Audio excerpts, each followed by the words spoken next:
কোথা থেকে এসে আমার এ ঘর জুড়ে বসে।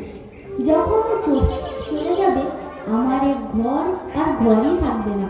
কবিরাজ মশাই, আপনি কি মনে করেন?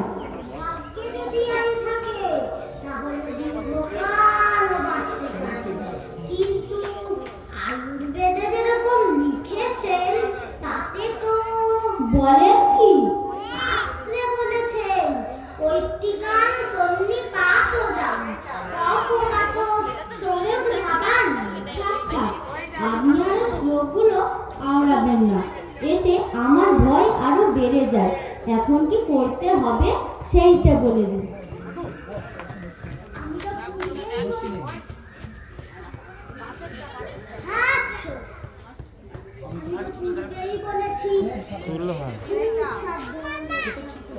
সে তো ঠিক কথা, কিন্তু কি বিষয়ে সাধ্য হতে হবে সেইটা স্থির করে দিয়ে যান। ওকে বাইরে একেবারে দিতে হবে।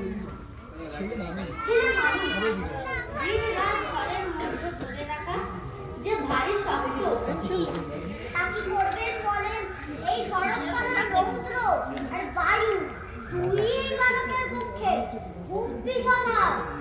কারণ কি না শাস্ত্রে বলেছে অপস্নার জলে কাছে কামদায়ক হোলি মাকে।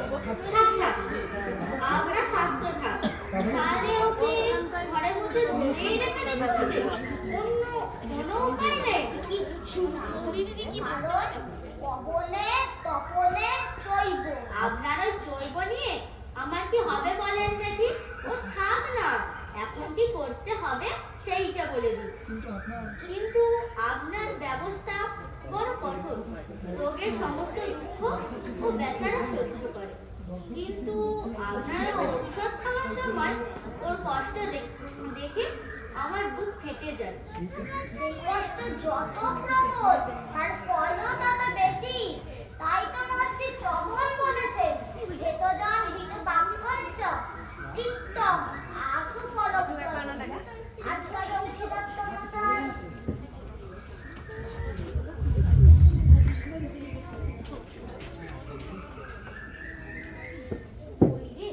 ঠাকুরদা আসছে, সর্বনাশ করলি। কেন তোমার ভয় কিসে? তুমি যে ছেলেকে বাবা সর্দার, তা তুমি তো ছেলেও নাও, তোমার ঘরেও ছেলে নেই। তোমার খেপবার বয়সও গেছে, তোমার ভাবনা কি? ঘরে যে একটি ছেলে এনেছি। সে কিরকম? আমার স্ত্রী যে পুত্র নেওয়ার জন্য খেপে উঠেছিল। সে তো অনেকদিন থেকেই শুনছি, কিন্তু তুমি যে নিতে চাও না। জানো তো ভাই, অনেক কষ্টে টাকা করেছি, কোথা থেকে পরের ছেলে এসে আমার বহু পরিশ্রমের ধন বিনা পরিশ্রমে ক্ষয় করতে লাগলো। সে কথা মনে করলে খারাপ লাগতো, কিন্তু এই ছেলেটিকে কিরকম আমার লেগে গিয়েছে। তাই এর জন্য তুমি যতই টাকা খরচ করছো ততই তুমি মনে করছো সে যেন টাকার পরন থাকবো। আগে টাকা রোজগার করতো, সে কেবল এক নেশার মতো, না করে কোনো মতে থাকতে পারতুম না। কিন্তু এখন যা টাকা করছি সবই ওই ছেলে পাবে জেনে উপার্জনে ভারী একটা আনন্দ পাচ্ছি।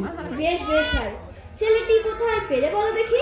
আমার স্ত্রী গ্রাম সম্পর্কে ভাইবে, বেচারা ছোটবেলা থেকে মা নেই, আবার সেদিন তার বাপও মারা গেছে। আহা, তবে তো আমাকে তার দরকার আছে। কবিরাজ বলেছে তার ওটুকু শরীরে পিত্ত শ্লেষ্মা বা যেরকম প্রকোপিত হয়ে উঠেছে, তাতে তার আর বড় আশা নেই। এখন একমাত্র উপায় এই শরতের রৌদ্র আর বাতাস থেকে ধরে ঘরে ধরে রাখা। ছেলেগুলোকে ঘরের বাইরে করাই তো তোমার এই বুড়ো বয়সের কাজ, তাই তোমাকে ভয় করি। মিছে বলনি, একেবারে ভয়ানক হয়ে উঠেছি শরতের রৌদ্র আর হাওয়ারই মতো। কিন্তু ভাই, ঘরে ধরে রাখবার মতো খেলাও কিন্তু কিছু জানি আমি। আমার কাজকর্ম একটু সেরে আসি, তারপর ওই ছেলের সঙ্গে ভাব করে নেব।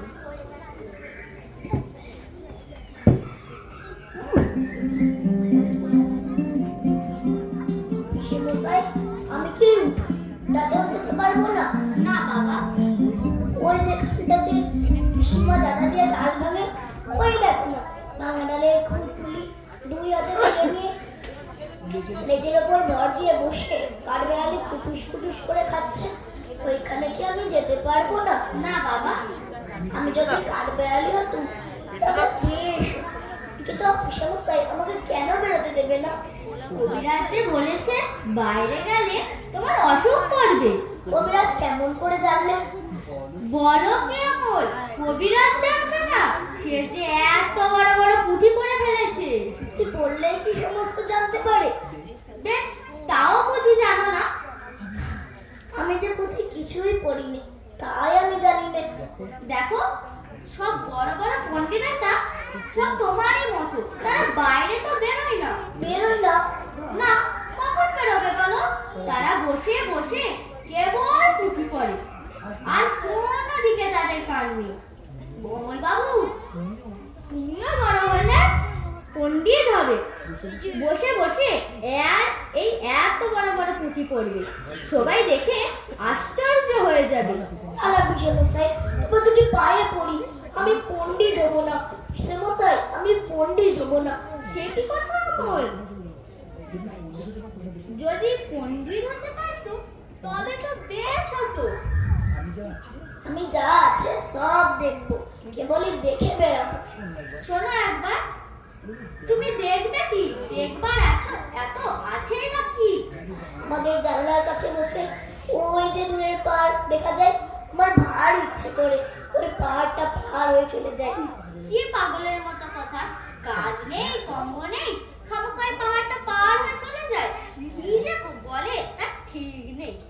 পাহাড়টা যখন মস্ত বেড়ার মতো হয়ে আছে, তখন তো বুঝতে হবে ওইটা পেরিয়ে যাওয়া বারণ।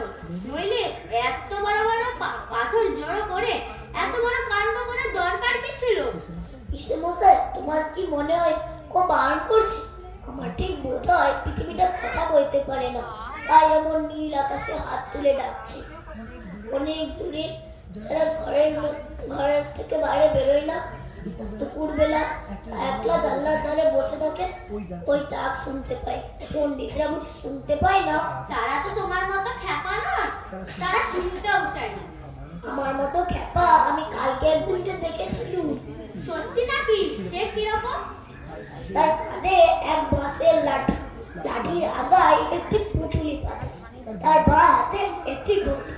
পুরনো একজনের নামরত্ন পরে সে মাঠের পথ দিয়ে ওই পাহাড়ের দিকেই যাচ্ছে।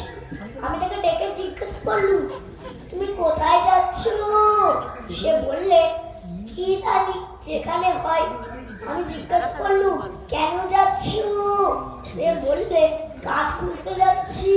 আচ্ছা বিষমশাই, কাজ কি খুঁজতে হয়? খুঁজতে হয় বই কি, কত লোক কাজ খুঁজে বেড়ায়। বেশ তো, আমিও তাদের মতো কাজ খুঁজে বেড়াবো। খুঁজে যদি না পাও? যদি না পাই তবে আবার খুঁজবো। তারপরে সেই না খুঁজতে পড়া লোকটা চলে গেল।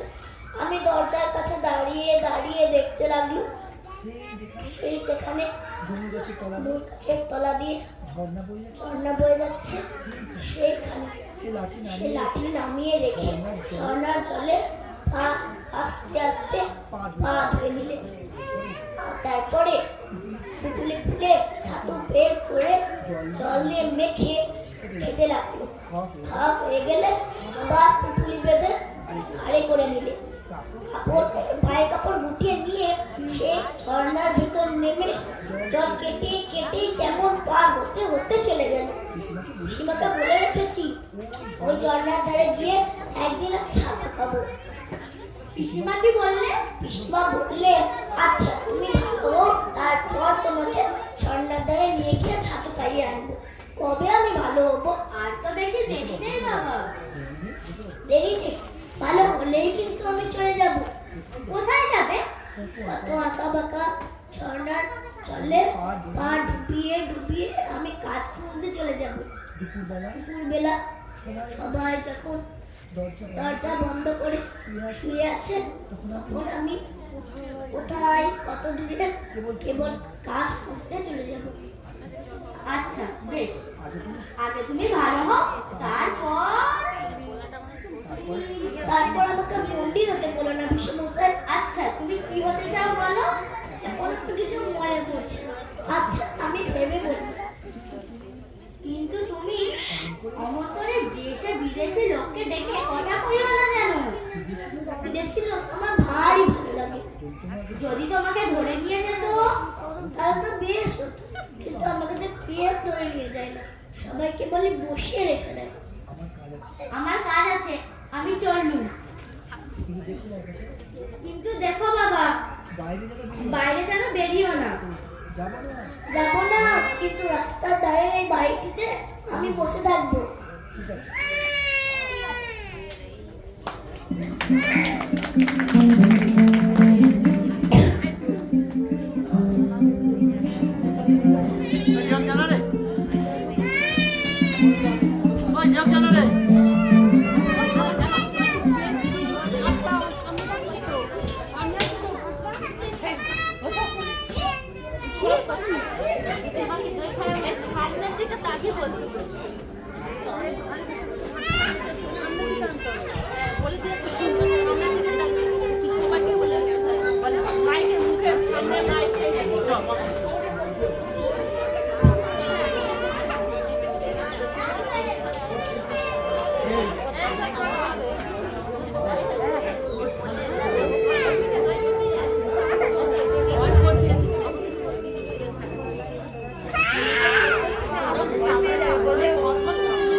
দয়ালা, ও দয়ালা, একটিবার শুনে যাও দয়ালা। ডাকছো কেন?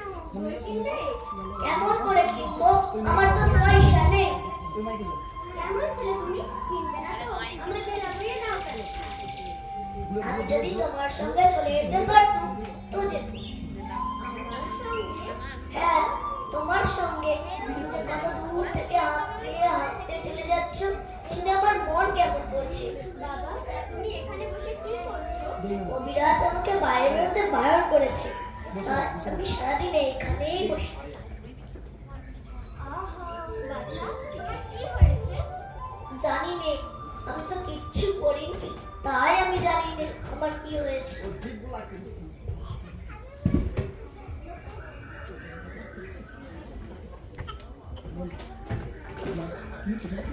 তুমি কোথা থেকে আসছো? আমাদের গ্রাম থেকে আসছি। তোমাদের গ্রাম? অনেক দূরে তোমাদের গ্রাম। আমাদের গ্রাম সেই পাঁচমোড়া পাহাড়ের তলায় শ্যামলী নদীর ধারে। পাথুরা পাহাড়, শ্যামলী নদী, কি জানি, হয়তো দেখেছি তোমাদের গ্রাম, কিন্তু বেশি আমার ঠিক মনে পড়ছে না। তুমি দেখেছো পাহাড় তলায়? কোনোদিন গিয়েছিলে নাকি? না, কোনোদিন যাইনি, কিন্তু আমার মনে হয় যেন আমি দেখেছি। অনেক পুরোনো কালে খুব বড় বড় গাছের তলায় তোমাদের গ্রাম, একটি লাল রঙের রাস্তার ধারে না? ঠিক বলেছো বাবা। সেখানে পাহাড়ের গায়ে সব গরু চড়ে বেড়ায়। কি আশ্চর্য! ঠিক বলছো, আমাদের ওখানে গরু চড়ে বল কি, খুব চড়ে। মেয়েরা সব নদী থেকে জল তুলে নিয়ে, মাথায় কলসি করে জল তুলে নিয়ে যায়, তাদের সব লাল শাড়ি পরা। বাবা, ঠিক কথা।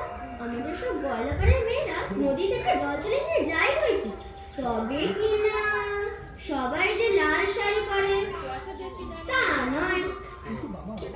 কিন্তু বাবা, তুমি নিশ্চয়ই কোনোদিন সেখানে বেড়াতে গিয়েছিলে। সত্যি বলছি দয়ালা, আমি একদিনও যাইনি। কবিরাজ যেদিন আমাকে বাইরে যেতে বলবে, সেদিন তুমি নিয়ে যাবে তোমাদের গ্রামে।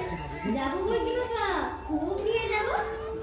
আমাকে তোমার মতো এরকম দই বেচতে শিখিয়ে দিও না, ওইরকম বাঁকাদের নিয়ে, ওইরকম খুব দূরের রাস্তা দিয়ে। মরে যাই, বই বেঁচে যাবে কেন বাবা? এই একটা হুজুর পরে তুমি পণ্ডিত হয়ে উঠবে। না না, আমি পণ্ডিত হবো না, আমি তোমাদের তোমাদের গ্রামে রাস্তার ধারে তোমাদের বটের তলায় গোয়ালপাড়া থেকে দই এনে দূরে দূরে গ্রামে গ্রামে বেছে বেছে বেড়াবো। কিরকম করে তুমি বলো? দই দই দই ভালো দই। আমাকে সুরটা শিখিয়ে দাও। হাই করা কপাল, এই সুর কি শেখবার সুর?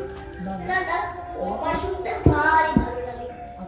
আকাশে খুব শেষ থেকে যেমন পাখির ডাক শুনলে মন উদাস হয়ে যায়, তেমনি রাস্তার মোড় থেকে ওই গাছের সারির মধ্য দিয়ে যখন তোমার ডাক আসছিল, আমার মনে হচ্ছিল কি জানি কি মনে হচ্ছিল। রাধা,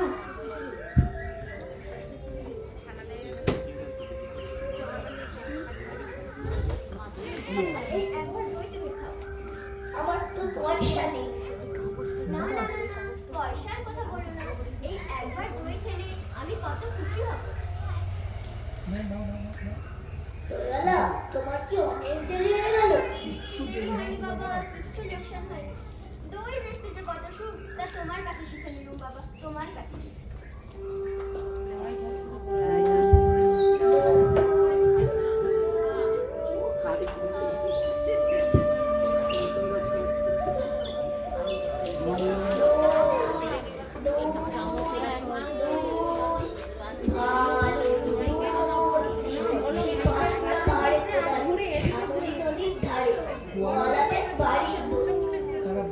তারা ভোরের বেলায় গাছের তলায় গরু দাঁড় করিয়ে দুধ দেয়।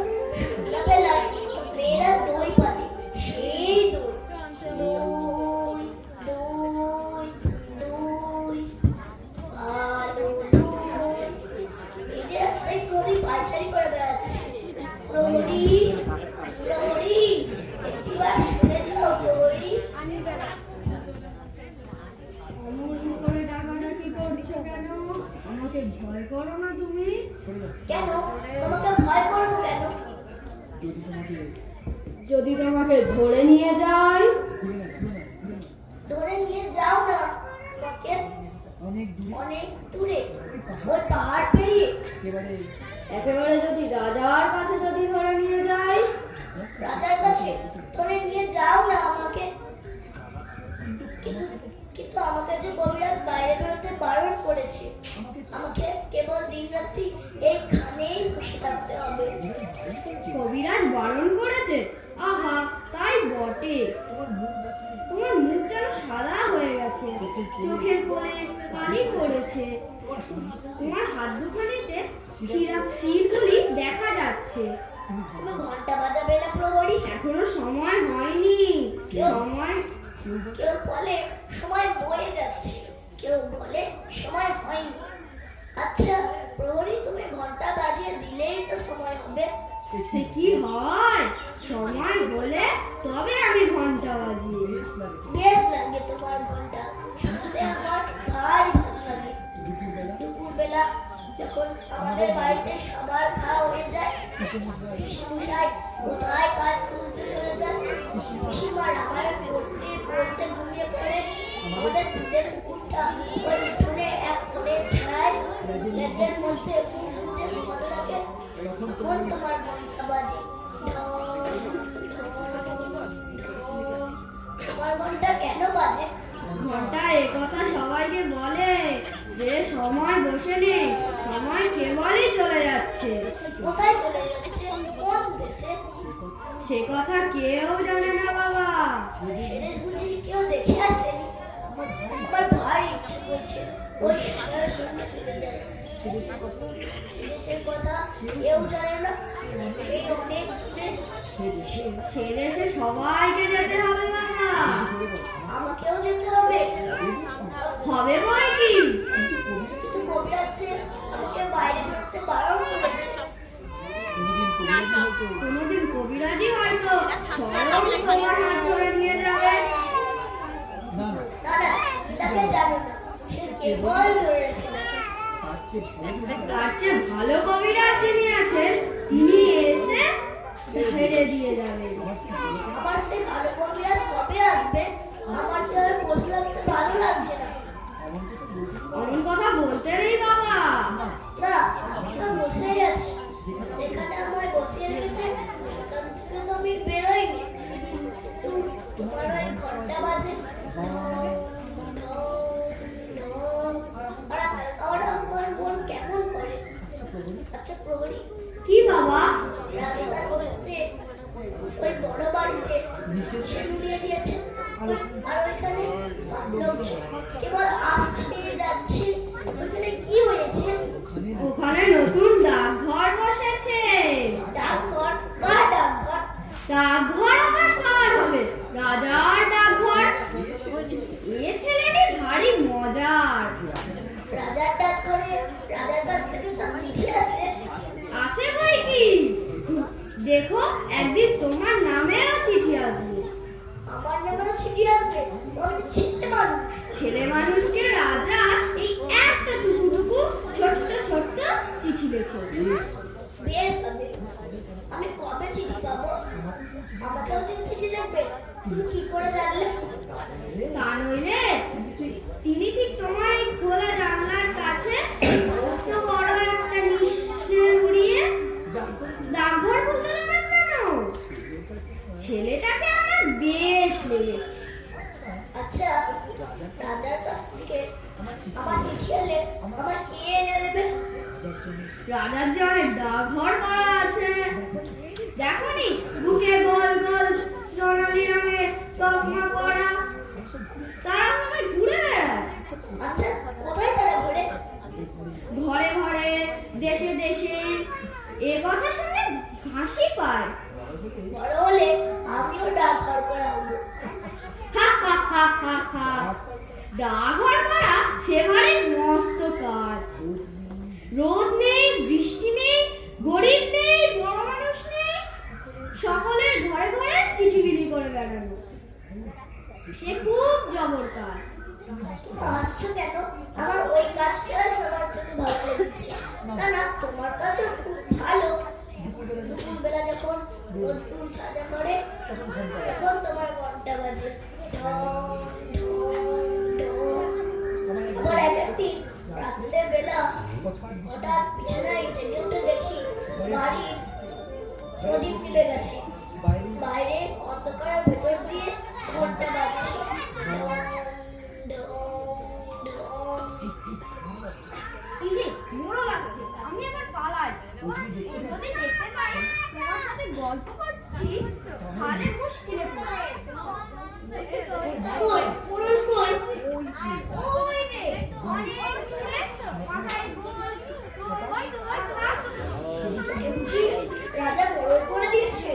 না না না, ও আপনি মোড়ল।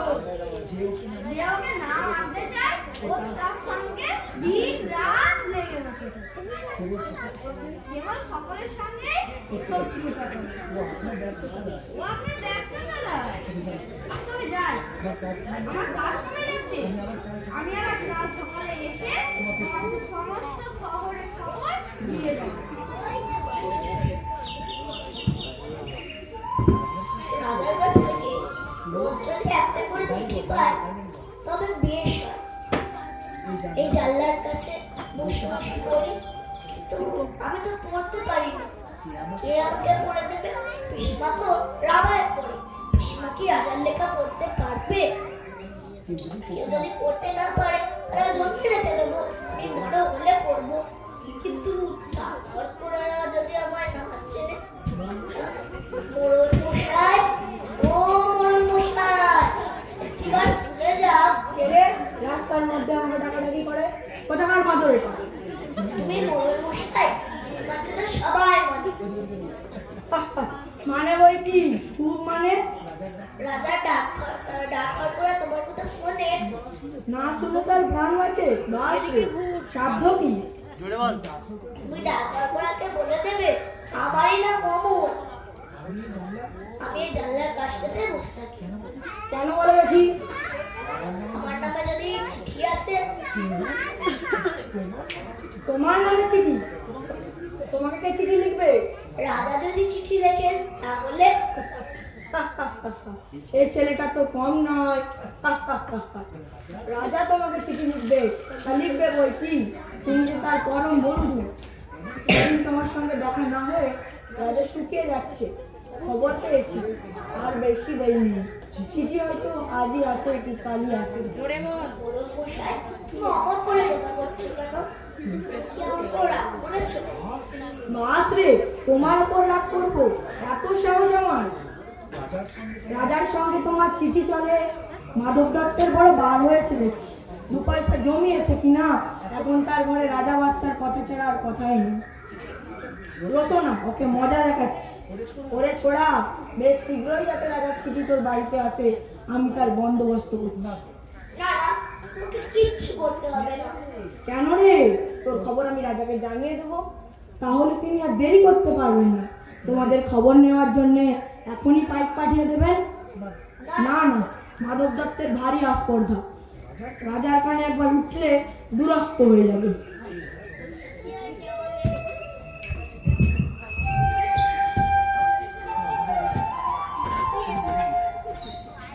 এ তুমি মন ঝমঝম করতে করতে চলেছো, একটু দাঁড়াও না ভাই।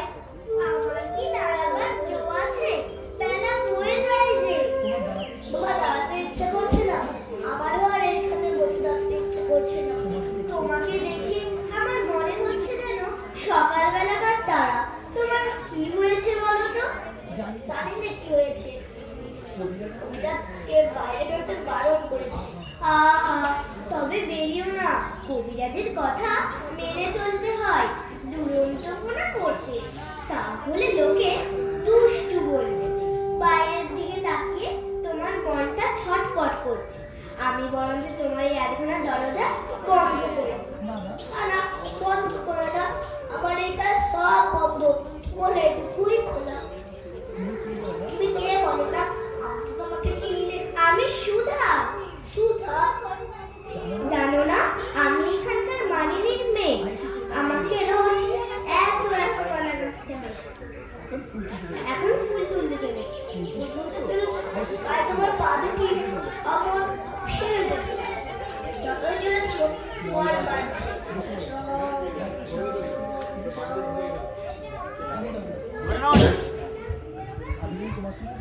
আমি যদি তোমার সঙ্গে যেতে পারতাম তো যেত।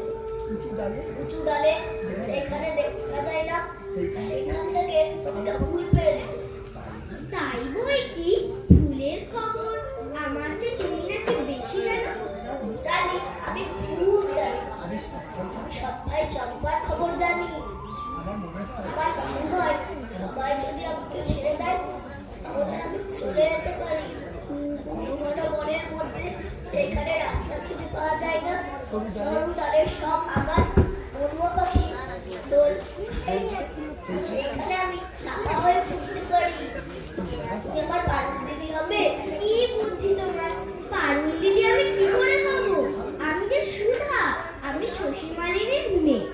আমাকে রোজ এত মালা গাঁথতে হয়। আমি যদি তোমার মতো এখানে বসে থাকতে পারতাম, তাহলে কেমন মজা হতো। তাহলে সমস্ত দিন কি করতে? আমার বেনে বউ পুতুল আছে, তার বিয়ে দিতুম। আমার কুসুমেনি আছে, তাকে নিয়ে যাই। বেলা বয়ে যাচ্ছে, দেরি হলে আর ফুল থাকবে না। আমার সঙ্গে আরেকটু গল্প করো না, আমার ভারী ভালো লাগছে। আচ্ছা বেশ, তুমি দুষ্টুমি করো না। লক্ষ্মী ছেলে হয়ে এইখানে স্থির হয়ে বসে থাকো। আমি ফুল তুলে ফেরবার পথে তোমার সঙ্গে গল্প করে যাব। আর আমাকে একটু ফুল দিয়ে যাবে। ফুল আমি কেমন করে দেব? দাম দিতে হবে যে। আমি যখন বড় হব, তখন আমি কাজ করতে চলে যাব, তখন তোমাকে দাম দিয়ে যাব। ঝর্ণার আচ্ছা বেশ, তাহলে তুমি ফুল তুলে আসবে। আসবো। আসবে। আমাকে ভুলে যাবে না, আমার নাম অমর।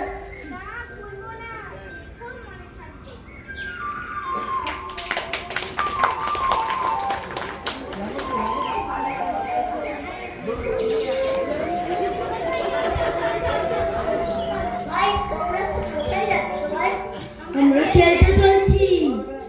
খেলতে চলেছো? কি খেলছো তোমরা ভাই? আমরা চাষ খেলা খেলবো।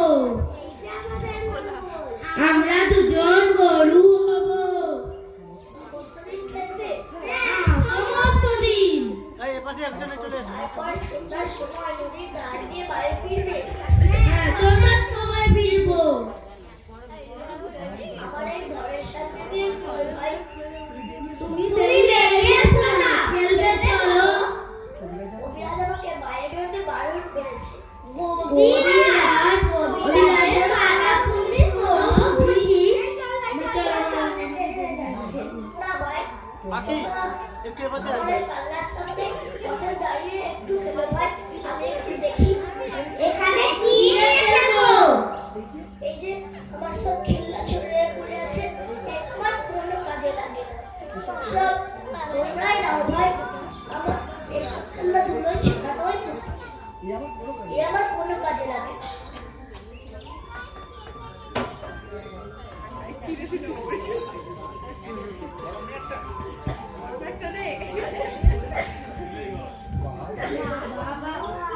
কি চমৎকার খেলনা! দেখছিস ভাই কেমন সুন্দর সেপাই?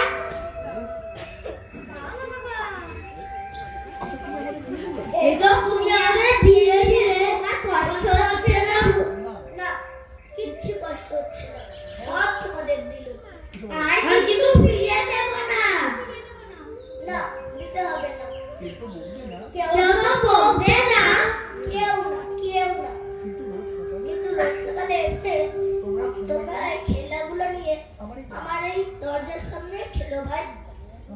আমার এগুলো যখন পুরনো হয়ে যাবে, আমি নতুন খেলনা আনিয়ে দেবো।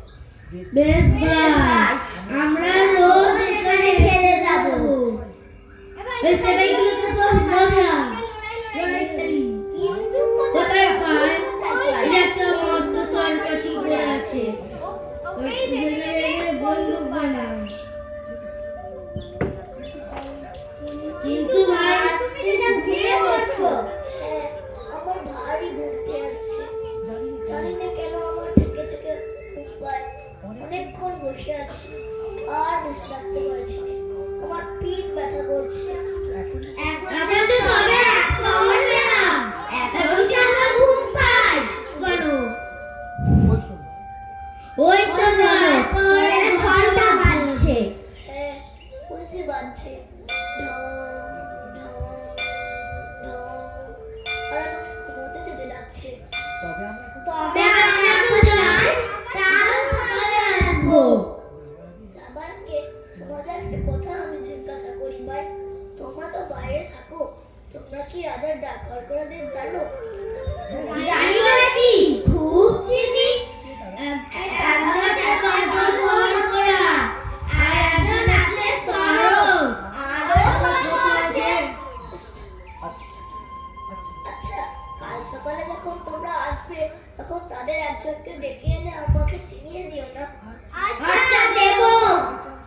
এই চলো না, আমাদের দেরি হয়ে যাচ্ছে। আমরা চাষ করি আনন্দে, আমরা চাষ করি আনন্দে।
আচ্ছা আচ্ছা ঠিক আছে।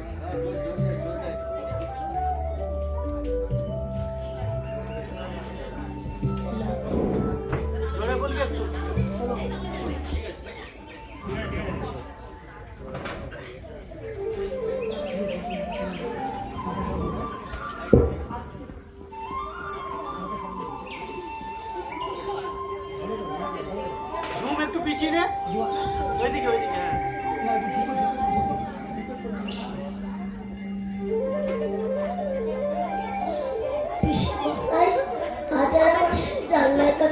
পারবো না, কবিরাজ বারণ করেছে।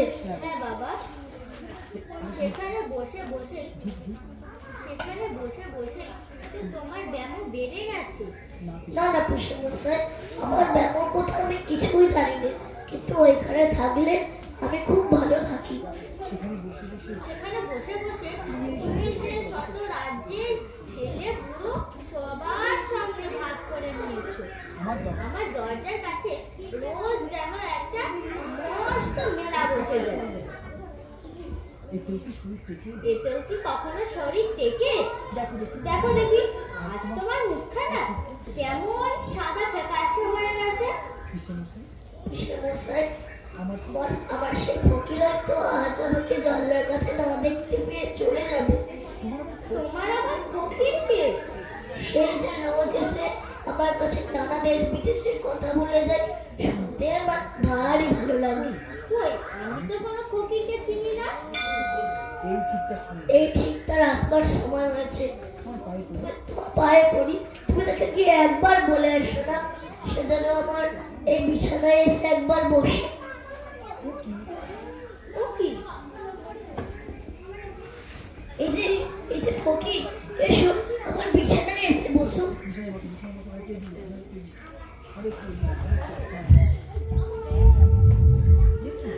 এ কি? এ যে আমি ফকির, তুমি যে কে নও তা যে ভেবে পাইনি। এবারে তুমি কোথায় গিয়েছিলে ফকির? আমি ক্রৌঞ্চদ্বীপে গিয়েছিলাম, সেইখান থেকে এইমাত্র আসছি। ক্রৌঞ্চদ্বীপ? এতে আশ্চর্য হও কেন? তোমাদের মতো পেয়েছো আমাকে? আমার তো যেতে কোনো খরচ নেই, আমি যেখানে খুশি যেতে পারি। তোমার ভারী বোঝা। আমি যখন ভালো হবো তখন তুমি আমাকে চেলা করে নেবে বলেছিলে, মনে আছে ফকির? খুব মনে আছে। বেরোবার এমন সব মন্ত্র শিখিয়ে দেব যে সমুদ্রে, পাহাড়ে, অরণ্যে কোথাও কিছুতে বাধা দিতে পারবে না। এসব কি পাগলের মতো কথা হচ্ছে তোমাদের?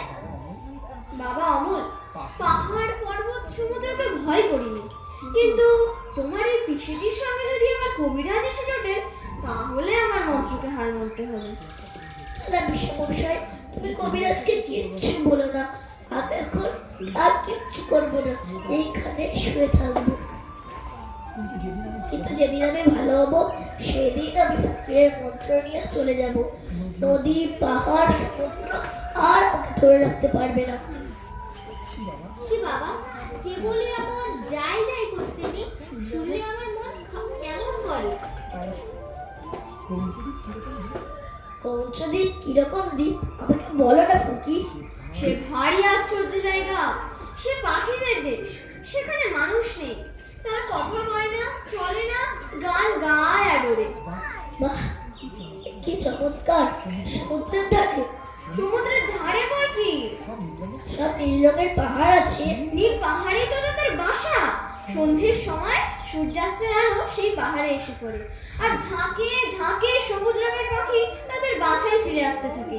সেই আকাশের রঙে, পাখির রঙে, পাহাড়ের রঙে সে কাণ্ড হয়ে ওঠে। পাহাড়ে ঝর্ণা আছে। বিলক্ষণ! ঝর্ণা না থাকলে কি চলে? একেবারে হিরে গলিয়ে ফেলে দিচ্ছে। আর তাকে নৃত্য, নুড়িগুলোকে ঠুম ঠাম করে বাজাতে বাজাতে কেবলই গলগল ঝরঝর করতে করতে সমুদ্রের মধ্যে গিয়ে ঝাঁপ দিয়ে পড়ছে। কোনো কবিরাজের বাবার সাথে নেই যে তাকে এক দণ্ড কোথাও আটকে রাখে। পাখিগুলো নিতান্ত তুচ্ছ একটা মানুষ বলে যদি আমাকে এক ঘরে করে না রাখতো, তাহলে আমি তাদের সেই হাজার হাজার বাসার এক পাশে আমি বাসা বেঁধে সমুদ্রের ঢেউ দেখতে দেখতে সারাটা দিন কাটিয়ে দিতাম। আমি যদি পাখি হতো তাহলে তাহলে একটা ভারী মুশকিল হতো। শুনলাম তুমি নাকি দইওয়ালাকে বলে রেখেছো বড় হয়ে তুমি দই বিক্রি করবে। পাখিদের মধ্যে তোমার এই দই ব্যবসাটা তেমন ঠিক জমতো না। বোধ হয় ওতে তোমার কিছু লোকসানই হতো। আর তো আমার চললো না, আমাকে যে শুধু তোমরা খেপিয়ে চলবে। আমি চললুম। সে মশাই, আমার দইওয়ালা কি চলে গেছে? গেছে বই কি, তোমার ওই শখের ফকিরের তল্পি হয়ে পঞ্চদ্বীপের পাখির ভাষায় উড়ে বেড়ালে তার তো পেট চলে না। সে তোমার জন্য একবার দই রেখে গেছে, বলে গেছে তাদের গ্রামে গঞ্জির দিবে। তাই সে কলমি পাড়ায় বাঁশির ফরমাস দিতে যাচ্ছে, তাই একটু তাড়া আছে তার। সে যে বলেছিল তার সঙ্গে আমার ছোট্ট মঞ্জিটির বিয়ে দেবে। তবে তো বড় মুশকিল দেখছি। বলেছিল সে আবার টুকটুকে বউ হবে। তার নাকে নোলো, তার লাল ডুরের শাড়ি। সে সকালবেলা নিজের হাতে কালো গরুর দুধ দুয়ে নতুন মাটির ভাঁড়ে আমাকে ফেনা শুদ্ধ দুধ খাওয়াবে। আর সন্ধ্যাবেলা গোয়াল ঘরে প্রদীপ দেখিয়ে এসে আমার কাছে বসে সাম্বা চম্পার গল্প করবে। বাবা বাবা বাবা বাবা, ভাষা বউ তো। আমি ফকির মানুষ, আমারই রোগ হয়। তা বাবা, এবারকার মতো বিয়ে দিক না, তোমার ভয় নেই। আমি তোমাকে বলছি, তোমার দরকার হলে কোনোদিন ওর ঘরে বঞ্চি দেওয়া হবে না। যাও যাও, আর তো পারা যায় না। ফকির সে বসে তো গিয়েছে, এবার আমাকে চুপি চুপি বলো না, ডাকঘরে কি আমার নামে রাজার চিঠি এসেছে? শুনেছি তো সে চিঠি রওনা হয়ে বেরিয়েছে। সে চিঠি এখন পথে আছে। পথে? কোন পথে? সেই যে বৃষ্টি হয়ে আকাশ পরিষ্কার হয়ে গেলে সেই অনেক দূরে দেখা যায় সেই ঘন বনের পথে। তবে তো তুমি সব জানো দেখছি। সেই পথেই তো। আমি সব জানি ফকির। তাই তো দেখতে পাচ্ছি। তা কেমন করে জানলে? তা জানি না, আমি যেন দেখতে পাচ্ছি। মনে হচ্ছে যেন অনেক অনেক কতবার দেখেছি। অমন নবীন চোখ তো আমার নেই, তবে তোমার দেখার সাথে সাথে আমিও দেখতে পাচ্ছি। আচ্ছা ফকির, যার ডাকঘর সে রাজাকে তুমি জানো? জানি বই কি, আমি যে তার কাছে রোজ ভিক্ষা নিতে যাই। সে তো বেশ, আমি ভালো হলে আমিও তার কাছে ভিক্ষা নিতে যাব। পারবো না যে? বাবা, তোমার আর ভিক্ষার দরকার হবে না। তিনি যা তোমাকে যা দেবেন অমনিই দিয়ে দেবেন। না না, আমি তার দরজার সামনে পথে দাঁড়িয়ে জয় বলে ভিক্ষা চাইবো। আমি খঞ্জনি বাজাতে বাজাতে নাচবো। সে বেশ হবে না? সে খুব ভালো হবে। তোমাকে সঙ্গে করে নিয়ে গেলে আমারও পেট ভরে ভিক্ষা মিলবে। তুমি কি ভিক্ষা চাইবে? আমি বলবো তো আমাকে তোমার ডাকঘর করে করে দাও। আমি এমনি লণ্ঠন হাতে ঘরে ঘরে দেশে দেশে তোমার চিঠি বিলি করে বেড়াবো। জানো ফকির, আমাকে একজন বলেছে আমি ভালো হয়ে উঠলে সে আমাকে ভিক্ষা করতে শেখাবে। আমি তার সঙ্গে যেখানে খুশি ভিক্ষা দিতে পারবো। কে বলো দেখি? ছিদা। কোন ছিদা? সেই যে অন্ধ করা, সে রোজ আমার এই জানলার কাছে আসে। ঠিক আমার মতো একজন ছেলে তাকে ঠেলে ঠেলে নিয়ে যায়। আমি তাকে বলছি আমি ভালো হয়ে উঠলে তাকে ঠেলে ঠেলে নিয়ে বেরাবো। সে তো বেশ মজা হবে দেখছি। সেই বলেছে কেমন করে ভিক্ষা করতে হয় সে আমাকে শেখাবে। পিসেমশাইকে আমি বললি ওকে ভিক্ষা দিতে। পিসেমশাই বলেন ও মিথ্যা কানা, ও মিথ্যা খোড়া। আচ্ছা, ওরা মিথ্যা কানাই হলো, কিন্তু ওর চোখে দেখতে পাই না, এটা তো সত্যি। ঠিক বলেছো বাবা। ওর মধ্যে সত্যি হচ্ছে এটুকুই যে ও চোখে দেখতে পায় না। তাও ওকে তুমি কানাই বলো আর নাই বলো, তাও ভিক্ষা পায় না। তবে তোমার কাছে বসে থেকেই বা সে কি করে? আমি যে ওকে শোনা কোথায় কি আছে এটা যে দেখতে পাই না। তুমি যেসব দেশের কথা আমায় শোনাও আমি ওকে সব শুনি। তুমি সেদিন আমাকে হালকা দেশের কথা বলেছিলে, যেখানে কোনো জিনিসের কোনো ভার নেই, সেখানে একটু লাভ দিলেই অমনি পাহাড় ভেঙে চলে যাওয়া যায়। সেই হালকা দেশের কথা শুনে ও ভারী খুশি হয়ে উঠেছিল। আচ্ছা ফকির, সে দেশে যাওয়ার কোন দিক দিয়ে রাস্তা আছে? ভেতর দিক দিয়ে সে একটা রাস্তা আছে, তবে সেটা খুঁজে পাওয়া ভারী শক্ত। ও বেচারা যে অন্ধ, ও হয়তো খুঁজেই পাবে না। ওকে কেবল ভিক্ষাই করে বেড়াতে হবে, তাই নিয়ে ও দুঃখ করছিল। আমাকে বললু তুমি ভিক্ষা করতে গিয়ে যে কত বেড়াতে পাও, সবাই তো সে পায় না। বাবা, ঘরে বসে থাকলেই বা এত দুঃখ কিসে? না না, দুঃখ নেই। প্রথমে যখন আমাকে ঘরের মধ্যে বসিয়ে রেখেছিল, আমার মনে হচ্ছিল যেন দিন হচ্ছে না। আমার রাজার ডাকঘর দেখে অব্দি এখন আমার রোজই ভালো লাগে। ওই ঘরের মধ্যে বসে বসেই ভালো লাগে। একদিন আমার চিঠি আসবে, সে কথা মনে করলে আমি একেবারে চুপ করে থাকতে পারি। কিন্তু রাজার চিঠিতে কি যে লেখা থাকবে তা তো আমি জানি না। তা নাই বা জানি, তোমার নামটি তো লেখা থাকবে, তাহলেই হলো। তোমরা দুজনে মিলে এই কি ফ্যাশন বানিয়ে রেখেছো বলো দেখি? কেন, কি হয়েছে? শুনেছি তোমরা নাকি রটিয়েছো। রাজা তোমাদেরই চিঠি লিখবে বলে ডাকঘর বসিয়েছে। তাতে হয়েছে কি? আমাদের পঞ্চানন মোড়ল সে কথাটি রাজার কাছে বেনামি চিঠি লিখিয়ে দিয়েছে। সকল কথাই রাজার কানে ওঠে, তা কি আমরা জানি না? তবে সামনে চলো না কেন? রাজা বাচ্চার নাম করে যা তা কথা মুখে আনো কেন? কি রাজা কি রাগ করবে? অমনি বললেই হলো, রাগ করবে? আমার কেমন রাগ করে আমি দেখি না। আমার মতো ফকির আর তোমার মতো ছেলের প্রতি রাগ করে কেমন রাজাগিরি ফলায় তা দেখা যাবে। দেখো ফকির, আজ সকালবেলা থেকেই আমার চোখের উপর থেকে সব যেন অন্ধকার হয়ে যাচ্ছে। মনে হচ্ছে সব যেন স্বপ্ন। একেবারে চুপ করে থাকতে ইচ্ছে করছে, কথা কইতে আর ইচ্ছে করছে না। রাজার চিঠি কি আর আসবে না? এ ঘরে কি এক্ষুনি মিলিয়ে যাবে? যদি আসবে, আসবে, চিঠি আজই আসবে।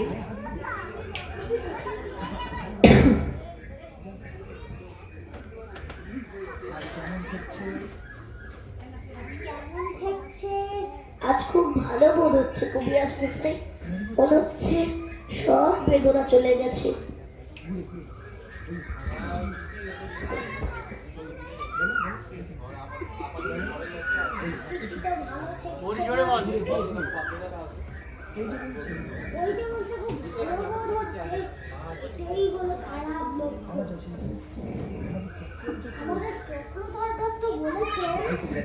দোহাই কবিরাজ মশাই, চক্রধর দত্তের কথা রেখে দিন। এখন কি করতে হবে সেইটা বলে দিন।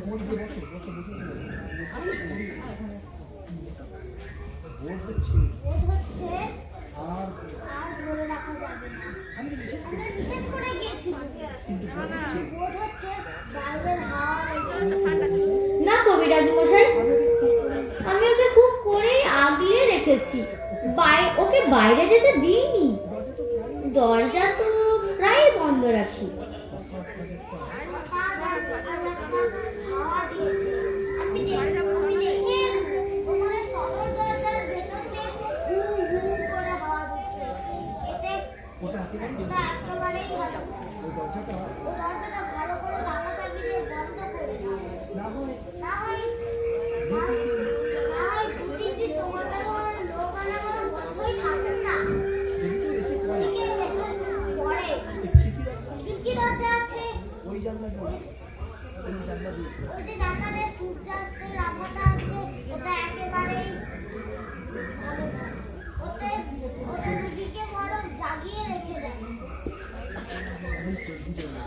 অমল চোখ বুজে রয়েছে, বোধ হয় ঘুমাচ্ছে।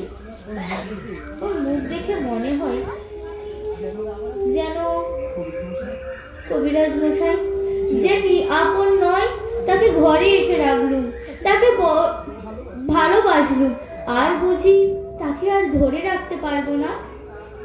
ও কি তোমার কাছে ফোন আসছে? একই উৎপাত, আমি যাই। তুমি যাও, এখনই ভালো করে দরজাটা বন্ধ করে দাও। বাড়ি গিয়ে একটা 20 ঘড়ি পাঠিয়ে দিচ্ছি, ওটা খাইয়ে দেখো যদি সেটাই কিনে রাখতে পারো।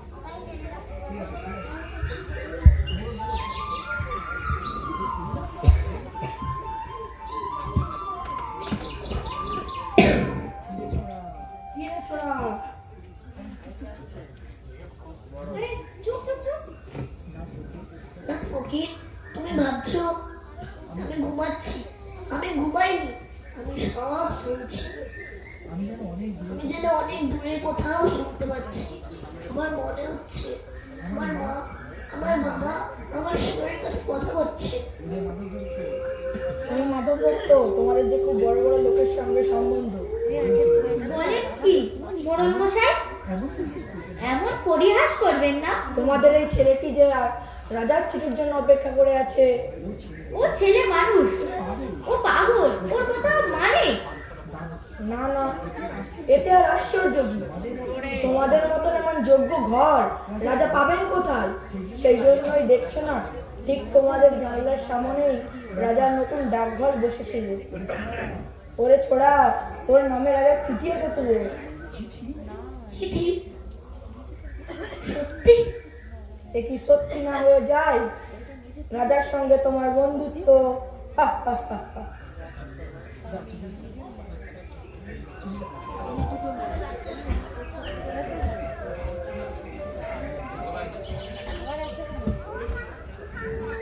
এই যে তার চিঠি। আমাকে ঠাট্টা করো না ফকির, ফকির, এ কি সত্যি তার চিঠি? আমি কিন্তু কিছুই দেখতে পাচ্ছি না। হ্যাঁ বাবা, আমি ফকির, তোমাকে বলছি এই সত্য তার চিঠি। কিন্তু আমি যেতে কিছুই দেখতে পাচ্ছি না। আমার চোখে সব আজ সব সাদা হয়ে গেছে। মোড়ল মশাই, পড়ে দাও, পড়ে দাও, ওটা কি লেখা আছে? রাজা লিখছেন, আমি আজকালের মধ্যেই তোমাদের বাড়িতে আসছি। আমার জন্য তোমাদের মুড়ি মুড়কির ভোগ তৈরি করে রেখো। রাজভবন আর আমার একদণ্ড ভালো লাগছে না। মোড়ল মশাই, মোড়ল মশাই, দোহাই আপনার, এসব কথা নিয়ে পরিহাস করবেন না। পরিহাস? কিসের পরিহাস? পরিহাস করে এমন সাধ্য আছেও? আরে ঠাকুরদা, তুমি আপনি খেপে গেলে নাকি? হ্যাঁ, আমি খেপেছি। তাই আজ আমি সাদা কাগজে অক্ষর দেখতে পাচ্ছি। রাজা লিখেছেন তিনি স্বয়ং আজ আমাকে দেখতে আসছেন। তিনি তার রাজকবিরাজকেও সঙ্গে করে আনছেন। ফকির বলছেন বাজনা বাজছে, বাজছে না সত্যি? তুমি আর একটু না খাটলে তো শুনতে পাবেন না। মোড়ল মশাই, মনে করতো তুমি আমাকে ভালোবাসো না, তুমি আমার উপর রাগ করেছো। সত্যি তার চিঠি আনবে এ আমি মনে করি না। আমাকে তোমার পায়ে ধুলো দাও। না, এ ছেলেটার ভক্তি শ্রদ্ধা আছে, বুদ্ধি নেই বটে, কিন্তু মনটা ভালো। এতক্ষণে চারজন হয়ে গেছে বোধ হয়। ওই যে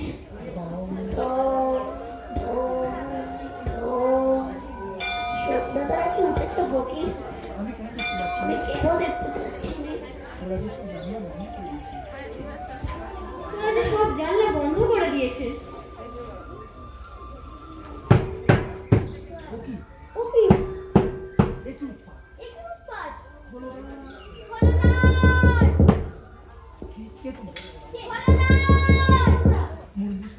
মোড়ল মশাই, এ তো দামাদ নয়। কে রে?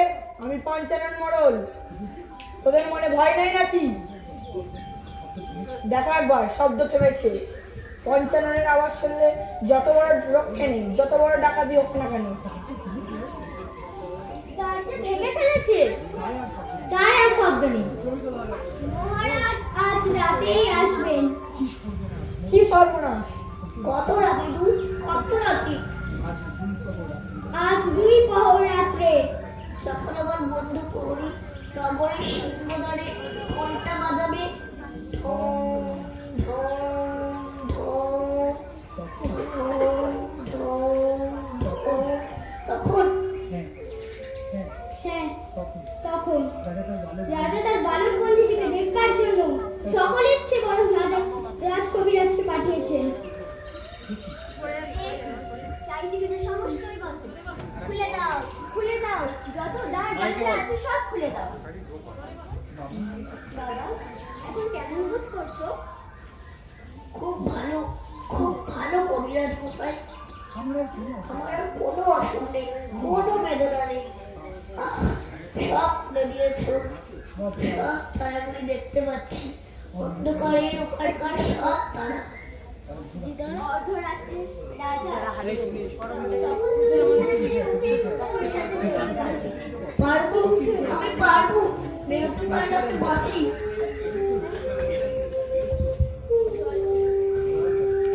আমি রাজাকে বলবো, এই অন্ধকার আকাশে ধ্রুবতারা দেখেছি, নিয়ে দাও। আমি যে বোধহয় কত বাহার দেখেছি, কিন্তু সেটা যে কোনটি তা তো আমি জানি না। তিনি সব চিনিয়ে দেবেন। এই ঘরটি রাজার আগমনের জন্য পরিষ্কার করে ফুল দিয়ে সাজিয়েছে। ওই লোকটিকে তো এই ঘরে রাখা চলবে না। না কবিরাজ মশাই, উনি আমার বন্ধু। তোমরা যখন আসনি, উনি আমাকে রাজার চিঠি এনে দিয়েছিলেন। আচ্ছা বাবা, উনি যখন তোমার বন্ধু, তাহলে উনিও রইলেন এই ঘরে। বাবা,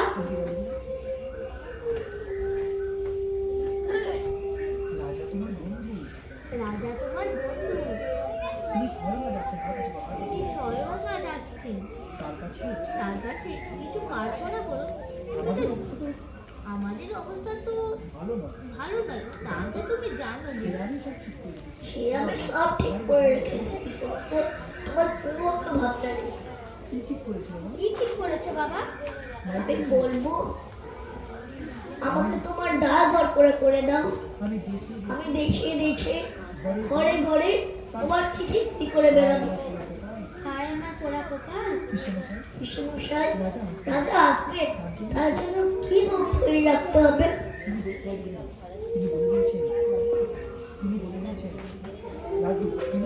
তিনি বলে দিয়েছেন তোমাদের এখানে তার মুড়ি মুরগির ভোগ তৈরি করবে। মুড়ি মুরগি? মশাই, তুমি তো আগেই বলে দিয়েছিলে রাজার সব খবরই তুমি জানো, আমরা কিছুই জানতাম না। আমার বাড়িতে যদি লোক পাঠিয়ে দাও, তাহলে রাজার জন্য ভালো ভালো কিছু। কোনো দরকার নেই, এইবার তোমরা সকলে স্থির হও। এলো এলো, ওর ঘুম এলো। প্রদীপের আলো নিভিয়ে দাও। এখন তারাটি থেকে আলো আসুক। ঠাকুরদা, তুমি ওরকম মূর্তির মতো হাত জোড়ে করে বসে রয়েছো কেন? এরা আমার ঘর অন্ধকার করে দিচ্ছে কেন? এসব কি ভালো লক্ষণ? এই যা দেখছি এসব কি তারার আলো থেকে আমার কি হবে? চুপ করো অবিশ্বাসী, কথা বলো না।